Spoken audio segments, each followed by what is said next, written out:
Hey guys, welcome back to Film Team. Today, we'll talk about 7 Shark Tank deals that flopped because of Mark Cuban. Let's head into it. Number 7. The Body Jack. Jack Barringer struggled to lose weight, and his doctor told him to do push-ups. But for the inventor, this was hard, so he came up with something to help him out. The Body Jack is a machine which helps you do push-ups. However, one of the investors suggested that Barringer should lose some weight in order to get the investment money. I thought, nobody's going to buy that product when they see that big gut, investor Mark Cuban said, according to New York Daily News. The inventor has had 30 pounds to lose. He's invested $180,000 in his business and got it. Half of that came from Corcoran, and the other half came from Kevin Harrington, but that business deal has no happy ending. The company apparently fell apart without any reason whatsoever. My worst was investing in a fast-talking cowboy selling exercise equipment who needed to lose 50 pounds, Cuban told Forbes. Instead, he lost my $50,000. Number 6. Hycon. The company makes a connector that attaches very quickly to fire hydrants and garden hoses. The product inspired Mark Cuban so much that he invested $1.25 million in the company in a 3-year employment deal. However, the deal fell through, and the reason for that sounds personal. The founder of the company, Jeff Stroop, announced on Facebook that the ego of the investor affected the negotiations, and that Mark Cuban started changing the deal. Licensing the design was what drove a wedge between the two parties. The enterprise itself is not a failure. A professional version of the product is available along with the home edition. The business is still running, and the product was shipped to Hycon. The company's worth $5 million in 2015, according to the Huffington Post.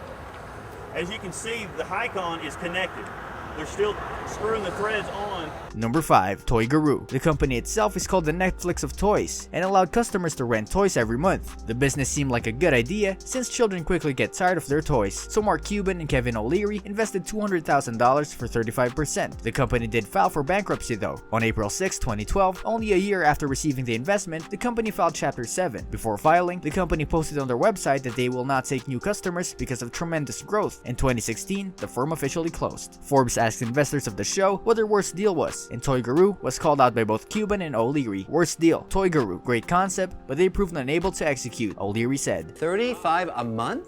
Right. And how many families pay you that? Number 4. You Smell Soap. Megan Cummins went to pitch her luxury soap company onto the show. With a $55,000 deal from Mark Cuban, she walked away from the show for 20% of her company. She was also promised a salary of $50,000 per annum, but things began to go south. Cuban mailed Cummins a contract that allegedly offered her $55,000 for half of the company, but she rejected it according to Shark Tank's blog. Also, she began to get too many orders to fill out. The business itself was able to bounce back and is still in business, but the show has severed ties. So what other way could Cummins have done? Gone with Mark Cuban, answered the business owner. Robert was shaking my hand as Mark was meeting his offer. It all happened so fast, I had no time to think. I've heard nothing but great things about Mark from other people he's invested in. Hindsight 2020. So you have bars just sitting in a warehouse, or No, what? actually, I had those made and already got rid of them, and then almost overnight it ended up going international. Number 3. Show No Towels. Shelley Eller crossed the poncho towel and gained a patent for her creation. She licensed it to Magic Mountain of Legoland and Six Flags. Eller went on show and walked away with $50,000 check and a Mark Cuban partnership. The partnership had a bitter ending, however. Shark Tank deal with Mark Cuban turned to crap.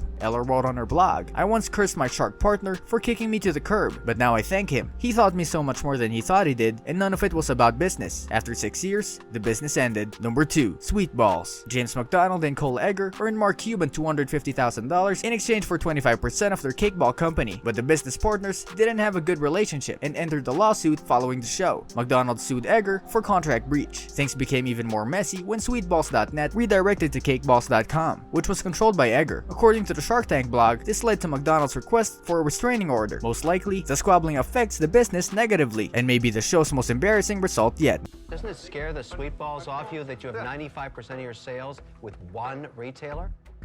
Number 1. Qubits. Mark Berginger introduced a puzzle-like toy in Season 1, which can produce geometric shapes and designs. Berginger has a product patent and sought an investment of $90,000 in exchange for 51% stake in the firm. The investor who went with Berginger was Mark Cuban, on the condition that he tries to get one of the top 4 toy companies to make a deal with him. Berginger needed Shark Tank to keep himself afloat, according to the Gazette review, but Cuban's sales had not been promising. Cuban has been left empty-handed after pitching to the top 4 toy firms. According to the blog of Shark Tank, this meant that the Shark Tank deal also ended, but the company has marched on, and you can find the toy on Amazon. What do you think about this list? Do you agree with our picks? What was the worst deal? Let us know in the comment section. This brings us to the end of our video. I hope you enjoyed it. Hit like if you did, and don't forget to subscribe to our channel so that you don't miss any of our videos in the future. Also, watch the 2 videos that are on your screen because I'm sure you'll love them. With that, I'll see you in the next video.